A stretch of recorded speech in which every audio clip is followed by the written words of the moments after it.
Assalamu alaikum everyone. Welcome back to my channel Ikra Study Vlog. How are you all? I hope you all are doing well and enjoying your weekend. So today we are going to discuss oxidation of fatty acids. Here are my notes. We will do it the topic from here today. लेकिन उससे पहले थोड़ा सा background and then I will move to the notes. Last video में हमने mobilisation of lipids देखा था और उस मोबिलाइजेशन में क्या देखा हमने कि हाइपोग्लाइसेमिक कंडीशन में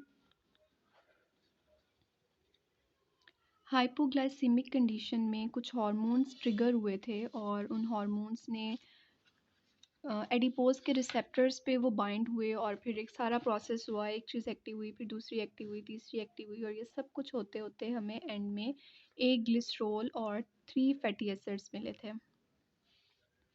ठीक है, वो ग्लिसरॉल जो है वो चला गया ग्लाइकोनियोजेनेसिस में। ग्लाइकोनियोजेनेसिस, ठीक है, वो एक ग्लिसरॉल ग्लाइकोनियोजेनेसिस में चला गया था। डिफरेंट प्रोसेसेस हुए थे और वो उनसे ग्लूकोज बना था। लेकिन जो 3 फैटी एसिड्स थे वो हमने आज देखना है कि वो कहाँ जाएंगे और वो किस तरह से यूज़ होंगे एनर्जी प्रोडक्शन में। ये तो फैटी एसिड्स के साथ क्या होना था कि फैटी एसिड्स ने एल्बुमिन प्रोटीन के साथ बाइंड करना था जो कि ट्रांसपोर्टर प्रोटीन है और एल्बुमिन प्रोटीन ने इसको लेके लीवर में चले जाना था। क्योंकि फैटी एसिड ब्लड में सॉल्युबल नहीं है तो वो खुद से मूव आउट नहीं हो सकता और वो ब्लड स्ट्रीम में मूव करता हुआ लिवर तक नहीं जा सकता। इसलिए एल्बुमिन प्रोटीन के साथ ये बाइंड हुआ और ये लिवर तक गया और ग्लिसरॉल जो है वो ब्लड में सॉल्युबल था इसलिए वो मूव आउट हुआ ब्लड स्ट्रीम से होता हुआ वो ग्लाइकोजेनेसिस हुआ और फिर ग्लाइकोजेनेसिस से हमें क्या मिला? ग्लूकोज। ठीक है, हाइपोग्लाइसेमिक कंडीशन जो है वो लो ब्लड ग्लूकोज लेवल, ठीक है, ये सारा हमारा जो मसला है ना, जो प्रॉब्लम है, जो रीज़न है इस सारे प्रोसेस की, वो ये है लेवल। मैं मोबाइल स्क्रीन में देख रही होती हूँ और फिर मुझे पता नहीं चलता मैं क्या लिखी जा रही हूँ। अच्छा खैर, जो लो ब्लड ग्लूकोज लेवल है ये सारी रीज़न है इस सारे प्रोसेस के होने की। तो हमें एक तो यहाँ से ग्लाइकोजेनेसिस से ग्लिसरॉल मिल गया, ठीक है, फैटी एसिड से हमें एनर्जी मिलेगी और ग्लूकोज मिलेगा या नहीं मिलेगा, we will see it letter.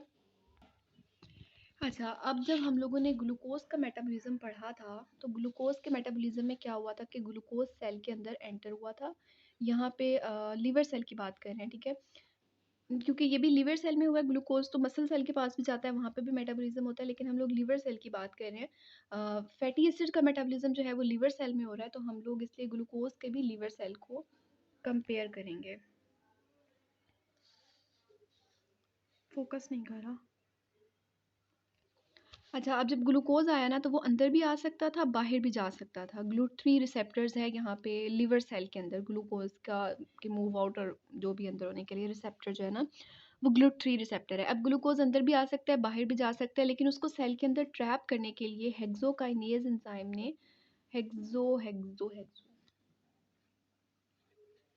Hexokinase enzyme जो था इसने एटीपी यूज़ करके इस ग्लूकोज को कन्वर्ट कर दिया था ग्लूकोज 6 फॉस्फेट में। अब जो ये ग्लूकोज 6 फॉस्फेट है ये सेल से बाहर नहीं निकल सकता, ठीक है, ये सेल के बाहर नहीं निकल सकता। अब ग्लूकोज 6 फॉस्फेट की ग्लाइकोलिसिस हुई, फिर वो माइटोकॉन्ड्रिया में गया, वहाँ पे टीसीए साइकिल रन हुआ, ईटीसी हुई और हमें at the end of ATP मिल गई। ठीक है, हेक्सोकाइनेज ने क्या किया? एनर्जी यूज़ की। इस तरह लिवर में जब ये फैटी एसिड्स जो हैं ये लिवर में पहुँचेंगे यहाँ पर लिवर सेल के अंदर ये मूव इन और मूव आउट हो सकते हैं, ठीक है।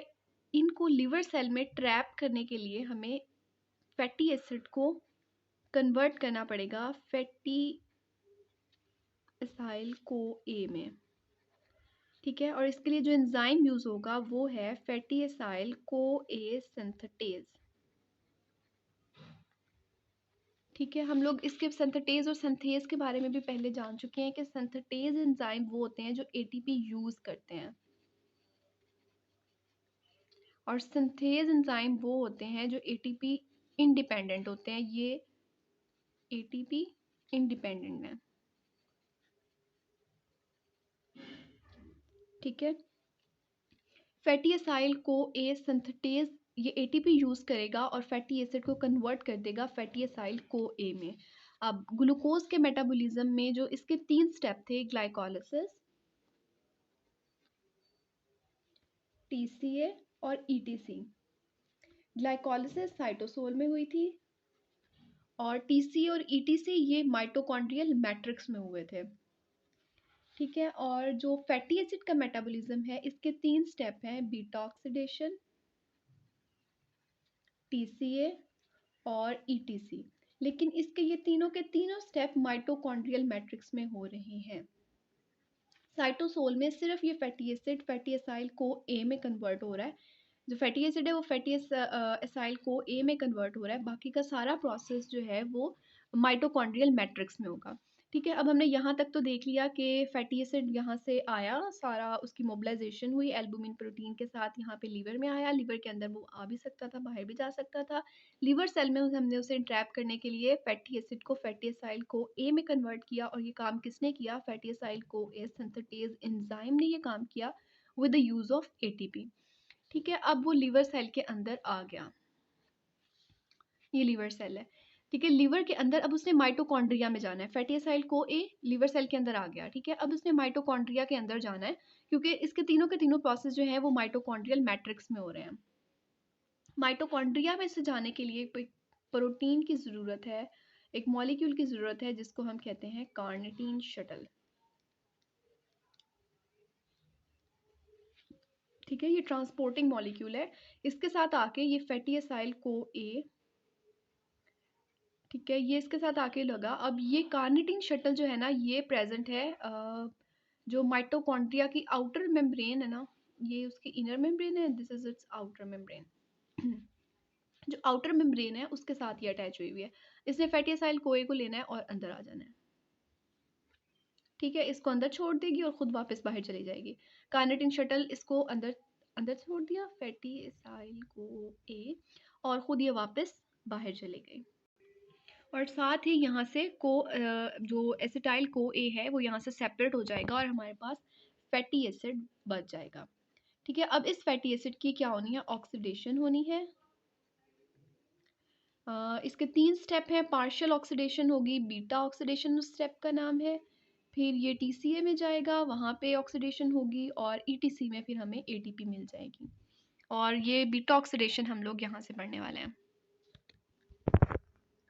ऑक्सीडेशन ऑफ फैटी एसिड, हमारी बॉडी में जो नॉर्मली फैटी एसिड एग्जिस्ट करता है वो पाल्मिटिक एसिड और ओलिक एसिड है। हमें पता है कि बॉडी में long chain fatty acids exist करते हैं, और जो मोस्ट कॉमन फैटी एसिड है वो पाल्मिटिक एसिड है या फिर ओलिक एसिड है। हम लोग यहाँ पे सपोज कर रहे हैं कि हमारा जो फैटी लिपिड टूटा था, जो ट्राइग्लिसराइड टूटा था, उसमें एक ग्लिसरॉल और जो 3 फैटी एसिड्स थे, 3 फैटी एसिड्स मिले थे ना, उनमें से एक पाल्मिटिक एसिड है। ठीक है, हम लोगों ने सपोज कर लिया कि वो 16 कार्बन पाल्मिटिक एसिड है और वो सैचुरेटेड है। हर कार्बन ऑड नंबर कार्बन कह रही हूँ, ऑड नंबर जो हाइड्रोकार्बन चेन है फैटी एसिड की, उसका मेटाबॉलिज्म अलग है, इवन नंबर का अलग है, सैचुरेटेड का और है, अनसैचुरेटेड का और है। ठीक है, हम लोग सपोज क्या कर रहे हैं कि ये इवन नंबर है, 16 कार्बन है, इवन नंबर है, पाल्मिटिक एसिड है और सैचुरेटेड है। ठीक है, they don't move freely in the blood but are bound with albumin. हमें पता है कि ये नॉन पोलर है, हाइड्रोफोबिक है, ब्लड एक्वस मीडिया है, उसमें सॉल्युबल नहीं होते ये, और इसलिए इनको ट्रांसपोर्ट के लिए एल्बुमिन प्रोटीन को ये यूज़ करते हैं। Single albumin can bind 10 fatty acids, ये भी हमने कल के लेक्चर में देख लिया था। Only glucose can give energy anaerobically, fatty acid can't. सिर्फ ग्लूकोज एनर्जी दे सकता है एनारोबिकली। हमने देखा था ग्लूकोज का जब मेटाबॉलिज्म हुआ था तो अरोबिकली वो पायरुवेट तक कन्वर्ट होता है, और जब एनारोबिकली, जब ऑक्सीजन प्रेजेंट नहीं होती, उस टाइम पे ग्लूकोज लैक्टिक एसिड बनता है, और फिर वो वापस उसकी ऑक्सीडेशन, फिर उसकी वापस रिडक्शन होती है, और वो मतलब वो एक पूरा एक गोल गोल साइकिल चलता रहता है, और वो पायरुवेट तक नहीं जाता, लैक्टिक एसिड फर्मेंटेशन होती है और वो वहाँ से हमें एटीपी मिलती रहती है। ठीक है, अच्छा, हमारी बॉडी में हम लोग कॉन्टिन्यूसली ऑक्सीजन इनहेल कर रहे हैं, एक्सहेल कर रहे हैं। ठीक है, लेकिन फिर भी हमारी बॉडी में एक सेल है, एक जगह है जहाँ पर एनारोबिक ऑक्सीडेशन हो रही है। वो जगह कौन सी है, वो सेल कौन सा है, ये सोचना है आपने। ठीक है, हम लोग कॉन्टिन्यूसली एक्सहेल कर रहे हैं, हमारी बॉडी को कॉन्टिन्यूसली ऑक्सीजन मिल रही है, लेकिन उसके बावजूद कहीं पे एनारोबिकली हो रही है, ऑक्सीडेशन हो रही है ग्लूकोज की। ऐसा क्यों हो रहा है? लाइक जब ऑक्सीजन मिल रही है और हमें ऑक्सीजन के थ्रू हम पायरोवेट में जाते हैं और फिर पायरोवेट से हमें ज़्यादा एनर्जी मिलती है। पायरोवेट से टीसीए रन होता है, फिर ईटीसीए रन होता है, ईटीसीए नहीं ईटीसी रन होता है और फिर हमें वहाँ से 32 एटीपीज़ मिलती हैं। लेकिन जब हम वहाँ पे फर्मेंटेशन में जाते हैं तो हमें 2 एटीपीज़ करके वो मिल रही होती हैं। तो जब ज़्यादा एटीपी ज़्यादा एनर्जी मिल रही है तो फिर वो सेल क्यों एनएरोबिकली ही वो कर रहा है, प्रोड्यूस कर रहा है, एटीपीज़ प्रोड्यूस कर रहा है, एनर्जी बना रहा है। ऐसा क्यों है? ये सोचना है और वो कौन-सा सेल है ये भी सोचना है। ठीक है, फैटी एसिड ऑक्सीडेशन इसके 3 स्टेप्स हैं, बीटा ऑक्सीडेशन, टीसीए और ईटीसी। ग्लूकोज़ की मेटाबॉलिज़्म जब हमने पढ़ी थी उसमें 3 स्टेप थे, ग्लाइकोलिसिस, टीसीए और ईटीसी। ग्लाइकोलिसिस साइटोसोल में हो रही थी, उसमें पार्शियल ऑक्सीडेशन थी, फिर कंप्लीट ऑक्सीडेशन आगे टीसीए और ईटीसी में हो रही है। इसी तरह से फैटी एसिड ऑक्सीडेशन इसके भी 3 स्टेप हैं, बीटा ऑक्सीडेशन, पार्शियल ऑक्सीडेशन होगी इसमें, टीसीए और फिर ईटीसी। ठीक है, अब हम लोग देखने लगे हैं बीटा ऑक्सीडेशन क्या होती है।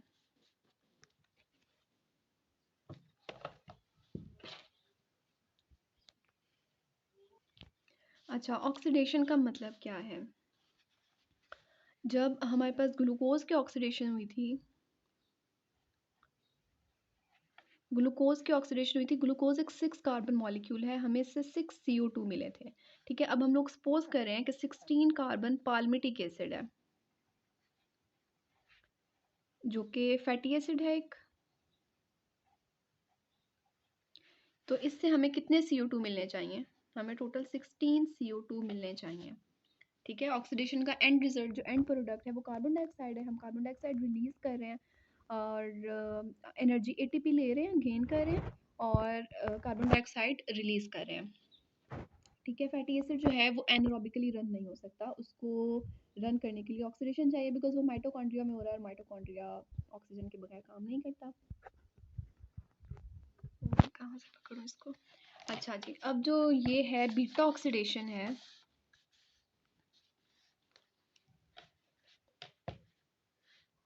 आई होप बीटा ऑक्सीडेशन की 4 स्टेजेस हैं।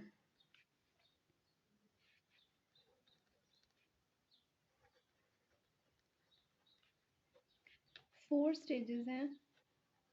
Number 1 is oxidation, number 2 is hydration. हम इनकी डिटेल में नहीं जाएंगे कि ये किस तरह से होती हैं, कौन कौन से एंजाइम्स हैं, क्या क्या मॉलिक्यूल्स बनते हैं। जिस तरह हमने वो देखा था ना, क्या किया था, ग्लाइकोलिसिस जब हमने पढ़ा था तो हम लोगों ने वो स्ट्रक्चर्स याद नहीं किए थे, नाम याद रखे थे कि ये बनता है, फिर ये बनता है, फिर ये बनता है और इन दी एंड हमें पायरोवेट मिल जाता है। ग्लूकोज से स्टार्ट हुआ था ये सारा कुछ। ठीक है, हमने उनके स्ट्रक्चर नहीं देखे थे लेकिन हमने एटीपी की कंजप्शन और एनएडीएच उसमें यूज़ हो रहा था, हमने वो देखी थी। फिर टीसीए में भी हम लोगों ने स्ट्रक्चर्स याद नहीं किए थे लेकिन उनके नेम्स देखे थे। तो इस यहाँ पे भी हम यही करेंगे, लेकिन वो स्ट्रक्चर्स और जो सॉरी स्ट्रक्चर्स तो करना ही नहीं है ना, वो नेम्स भी हम जब स्लाइड रीड करेंगे ना तब करेंगे। अभी फ़िलहाल के लिए सिर्फ इतना याद रखें कि 4 स्टेजेस हैं इसकी। Number 1 is oxidation, number 2 is hydration, number 3 is again oxidation and the fourth one is थियोलिसिस। ठीक है, और इसका एक निमोनिक है OHOT, ओ होट, ओ होट। ये निमोनिक है, इसे याद या रखा जा सकता है कि पहली स्टेज ऑक्सीडेशन है, दूसरी हाइड्रेशन है, तीसरी ऑक्सीडेशन है, चौथी थियोलिसिस है। ठीक है, जो फर्स्ट स्टेज ऑक्सीडेशन है इसमें क्या होता है, एक एफएडी यूज होता है और वो कन्वर्ट होता है FADH2 में। और हमें पता है एक FADH2 हमें कितनी एनर्जी देता है, 1.5 ATP देता है। ठीक है, और जो दूसरी ऑक्सीडेशन है इसमें क्या होता है, एक NAD पॉजिटिव कन्वर्ट होता है NADH2 में, सॉरी NADH में, और एक NADH हमें कितनी ATP देता है, 2.5। ठीक है, वो ATC में जाके हमें ATP मिलती है, वी ऑलरेडी नो डैट। ये FADH2 और NADH हमें ETC में जाके ATP देंगे, लेकिन इवेंचुअली हमें ATP मिल जानी है। FADH2 से 1.5 ATP मिलेगी और NADH से 2.5 ATP मिलेगी। तो बीटा ऑक्सीडेशन में हमें कितनी ATP मिल रही है, 1.5 प्लस 2.5, टोटल 4 ATP मॉलिक्यूल्स हमें मिल रहे हैं। बीटा ऑक्सीडेशन में हमें कितनी ATP मिली, 4 ATP। ठीक है। हाइड्रेशन में वाटर ऐड किया जाता है। ऑक्सीडेशन में ऑक्सीडेशन क्या होती है? Addition of oxygen, removal of hydrogen, removal of electrons. तो ऑक्सीडेशन, पहली ऑक्सीडेशन में हाइड्रोजन मॉलिक्यूल्स रिमूव हो रहे होते हैं। हाइड्रेशन में वाटर ऐड किया जा रहा होता है। ऑक्सीडेशन में अगेन वाटर रिमूव होते हैं। और थायोलिसिस में थायो बॉन्ड टूटता है। थायो बॉन्ड कौन सा है हमने नहीं देखा, हमने स्ट्रक्चर्स करने ही नहीं है यार। ठीक है। अच्छा, उसके बाद okay, thalassus is actually the breakdown between two carbon with the help of a sulfur. Sulphur use करते हुए थायो सल्फर जो कंटेनिंग कंपाउंड्स होते हैं उनके साथ हम थायो लगाते हैं ना, तो दो कार्बन के दरमियान breakdown of bond between two carbon atoms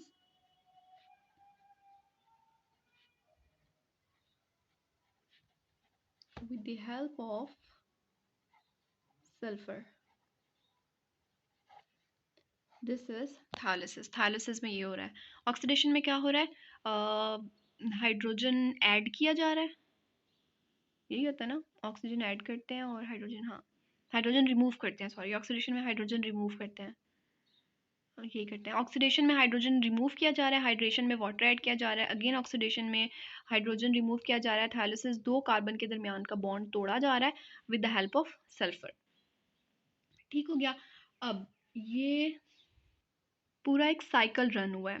ठीक है, पूरा एक साइकिल रन हुआ। 16 कार्बन का फैटी एसिड था, वो बीटा ऑक्सीडेशन से गुजरा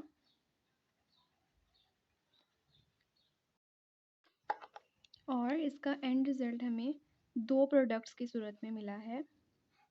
एक तो दो कार्बन टूट गए तो हमें 2 कार्बन, और दूसरा 14 कार्बन फैटी एसिड। ठीक है। 2 कार्बन वाला हमें मिला एसिटाइल को ए, एसिटाइल को ए। ठीक है, ये एसिटाइल को ए ही लिखा है मैंने, पता नहीं है किस तरह से बन गया। अच्छा ठीक है, हमें दो प्रोडक्ट मिले एसिटाइल को ए। अब ये 15, और इस दौरान हमें 4 एटीपीज मिले। ये पूरा बीटा ऑक्सीडेशन रन हुई है। इस दौरान में हमें 4 एटीपी के मॉलिक्यूल्स मिले हैं। ठीक है, अब ये 14 कार्बन फैटी एसिड दोबारा से इसी साइकिल, पूरे साइकिल से गुजरेगा। फिर हमें दो एसिटाइल को ए मिलेंगे, एसिटाइल को ए मिलेंगे, और अब की दफ़ा 12 कार्बन फैटी एसिड मिलेगा प्रोडक्ट में। फिर ये 12 कार्बन फैटी एसिड इस पूरे दोबारा गुजरेगा। फिर से हमें 2 कार्बन वाला एसिटाइल को ए मिलेगा। ठीक है, और कितने बचेंगे यहाँ पे? 10 कार्बन फैटी एसिड। दो प्रोडक्ट हमें मिल रहे हैं। एक मिल रहा है हमें 2 कार्बन वाला एसिटाइल को ए, 2 कार्बन वाला ना भी कहूँ मैं तो एसिटाइल को ए में 2 कार्बन होते हैं। ठीक है, एक हमें मिल रहा है एसिटाइल को ए, और दूसरा हमें प्रोडक्ट मिल रहा है फैटी एसिड का। ठीक है, अब ये 10 वाला दोबारा से यहाँ पे रन करेगा और फिर हमें मिलेगा एसिटाइल को ए, जिसमें 2 कार्बन होते हैं, और यहाँ पे हमें 8 कार्बन फैटी एसिड बच जाएगा हमारे पास। फिर ये दोबारा रन करेगा और चलता चलता चलता एंड प्रोडक्ट जो हमें मिलेगा वो मिलेगा एसिटाइल, 2 कार्बन यहाँ बचेंगे और 2 कार्बन यहाँ, तो ये भी एसिटाइल को ए मिलेगा, सारा वो रन होगा, और यहाँ पे भी हमें एसिटाइल को ए मिलेगा। ठीक है, एंड में हमें दो, आखिरी वाला जो स्टेप है ना उसमें हमें 2 एसिटाइल को ए मिलेंगे। ठीक, ये टोटल कितने स्टेप्स इसमें होंगे? 14 कार्बन वाला है ना, तो इसको हाफ करें, सॉरी 16 कार्बन वाला हम लोगों ने यूज़ किया था फैटी एसिड, पाल्मिटिक एसिड की हम बात कर रहे हैं ना, तो 16 कार्बन वाले को हाफ कर दें, 8 एसिटाइल को ए हमें मिलेंगे। और टोटल साइकिल कितने रन होंगे? 7 साइकिल्स होंगे। ठीक है, जैसे फॉर एग्जांपल एक साइकिल रन होता है, 16 से हमें 14 मिलते हैं। दूसरा साइकिल रन होता है, साथ में प्लस एसिटाइल को ए भी मिल रहा है। ठीक है, दूसरा साइकिल रन होता है, 14 से 12 मिलते हैं प्लस एसिटाइल को ए मिलता है। फिर 12 से 10, 10 से 8, 8 से 6, 6 से 4, 4 से 2 प्लस 2 CA प्लस इनके साथ हमें 2 कार्बन वाला एसिटाइल CoA मिल रहा है, ये मैं वो लिखती जा रही हूँ। ठीक है, अब ये टोटल कितने साइकिल हुए, 1 2 3 4 5 6 एंड 7। टोटल कितने साइकिल्स रन हो गए, 7 साइकिल्स रन हो गए। और टोटल हमें कितने वो CoA मिले, 1 2 3 4 5 6 7 एंड 8। टोटल हमें एसिटाइल CoA कितने मिल रहे हैं, 8 एसिटाइल CoA मिल रहे हैं और साइकिल्स कितने रन हो रहे हैं, 7। ठीक है, अब फॉर एग्जांपल एक 18 कार्बन वाला फैटी एसिड मूव करता है, ये ऑक्सीडेशन होती है उसकी, तो हमें कितने एसिटाइल CoA मिलेंगे, 18 का हाफ कर दें, 9 एसिटाइल CoA मिलेंगे। और 9 में से 1 माइनस करें तो 8 साइकिल्स रन होंगे। ठीक है, और 9 क्या मिल रहे हैं, acetyl CoA। That's all for today. Thank you for watching and don't forget to like, subscribe, comment, share and बस ये सब कुछ होता है ना। तो and also don't forget to remember me in your prayers. In the next video we will see the energy calculation. 4 ATPs हमें यहाँ तक मिल गए हैं, 4 ATP पर साइकिल हमें मिले हैं, ये हम लोगों ने देखा है और बाकी हम लोग नेक्स्ट वीडियो में देखेंगे। अल्लाह हाफिज़।